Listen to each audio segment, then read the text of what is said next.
कर रहे हैं वो खतरे में है, संविधान खतरा में नहीं है।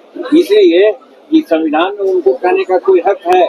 मैं खुल करके कहना चाहता हूँ, जीतन मांझी बिहार का मुख्यमंत्री था, उसको हटाने के लिए लालू प्रसाद जी राष्ट्रपति के यहाँ गए थे और राज्यपाल के यहाँ गए थे। ये बात याद है तेजस्वी प्रसाद को? तो फिर किस दलित की बात करते हैं? और दलित का उत्थान भी हमारे अम्बेडकर साहब चाहते थे कि दलित वर्ग के लोग ही सत्ता में आवे। तो उस सत्ता का विरोधी तो वो लोग हैं, तो वो लोग क्या कहेंगे? उनको कहने का कोई अधिकार नहीं। कांग्रेस वालों जो आज जयंती मनाते हैं वो भूल चुके थे। जब नाथ प्रताप सिंह की सरकार आई, यानी कि नन कांग्रेस पार्टी, तो बाबा अम्बेडकर को जानने और उनको प्रचार करने का प्रयास किया और कभी भारत रत्न की बात नहीं की।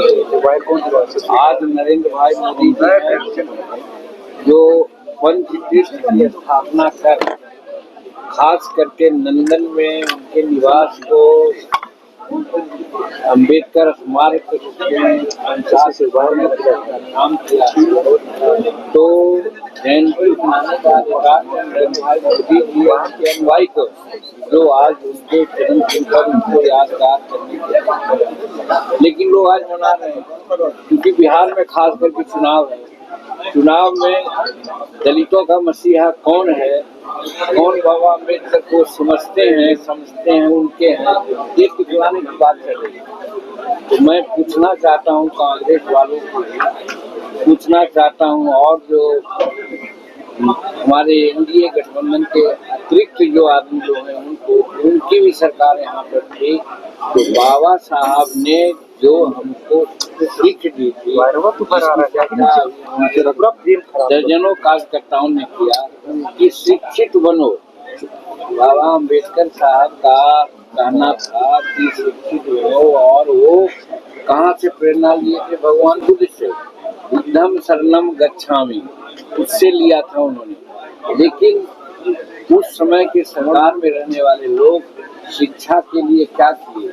अम्बेडकर साहब ने कहा था कि कॉमन स्कूलिंग सिस्टम होनी चाहिए। अम्बेडकर साहब ने अपने अनुयायियों से कहवाया था कि राष्ट्रपति का बेटा हो या भांजी का संतान, सबको शिक्षा एक समान। क्या आज 78 वर्ष की आज़ादी हुई, तो 78 वर्ष में 60-65 वर्ष के लोग वही लोग हैं जो आज मना रहे हैं और कर रहे हैं कि भगवान अम्बेडकर साहब के अनुयायी हैं।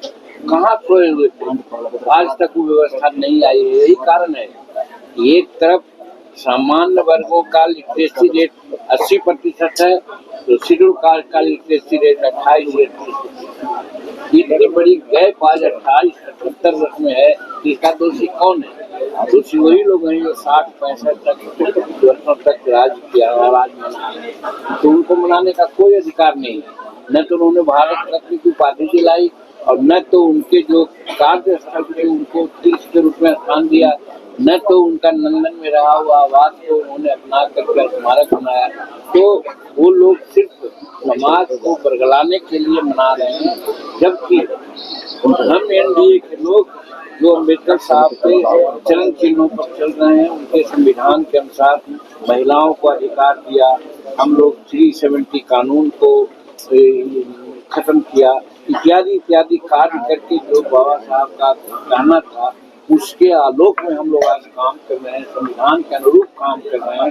तो उनकी जयंती मनाने का हमें अधिकार है और हम मना रहे हैं। सर, हरियाणा के मुख्यमंत्री नवाज शरीफ ने कहा है कि सम्राट चौधरी के चेहरे पर बिहार में चुनाव लड़ा जाएगा। आप लोग राजनीतिक बात पूछते हैं, हसुआ के ब्याह में खुरपा के मत कहिए।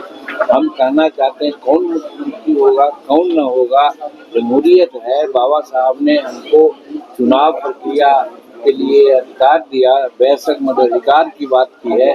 चुनाव होगा तो देखा जाएगा, जो जनता खास करके चुने हुए प्रतिनिधि चाहेंगे वही चीफ मिनिस्टर होगा। तो इसमें आज कोई क्या कहता है उससे मतलब नहीं है। और हमारे एनडीए में साफ बात कही गई है अभी कि बिहार में अभी हम लोग चुनाव लड़ेंगे नीतीश कुमार के चेहरा पर, और चुनाव के बाद हम समझते हैं कि नीतीश कुमार को ही हम लोग मुख्यमंत्री के रूप में प्रोजेक्ट करेंगे, किसी दूसरे की बात ही नहीं आती है। तो ये प्रश्न आपको नहीं करना चाहिए। आज हम सोशल सेक्टर की बात करते हैं, संविधान की बात करना चाहते हैं, तो इसीलिए आपने कहा ये बात हमने कह दी, लेकिन वो बात आज के संबंध में अप्रासंगिक है। कि आप लोग दिखावा कर रहे हैं, एनडीए के लोग दिखावा कर रहे हैं और आंकड़े का जिक्र कर रहे हैं, जैसे कि आरोप कर रहे हैं कि अभी वर्तमान में किसकी सरकार चल रही है, एनडीए की सरकार चल रही है, केंद्र में भी राज्य में भी। तो बीते हुए कल की बात क्यों करते हैं, बजट की बात क्यों नहीं आप आज क्या हो रहा है बतावेंगे? प्रेजेंट में क्या हो रहा है वो बतावे कि कौन गलत काम हो रहा है। आज बिहार में सड़कों का जाल बिछ गया है, हर गांव में पक्की सड़क हो गई है। एक कोना से दूसरा कोना में बिहार 5 घंटा में आ जाता है नीतीश कुमार का देश। हम 1980 से विधायक हैं, जोगनी ऐसा बिजली आती थी, आज 24 घंटा और 22 घंटा बिजली मिल जाती है। ये किसका देना है? देशों के साथ का लालू बनना चाहिए। वो कह रहे संविधान करते हैं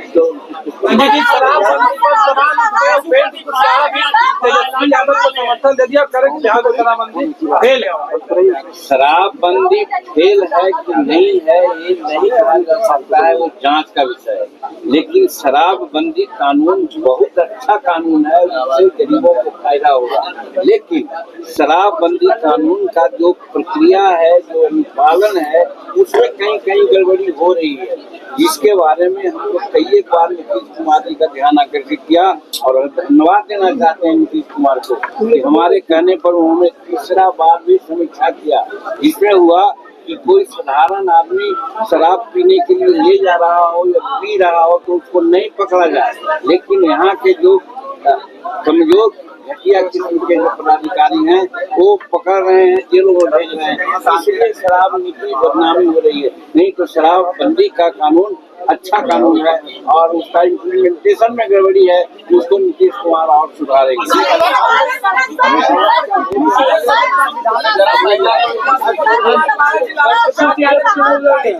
चुनाव लड़ना ये वो कई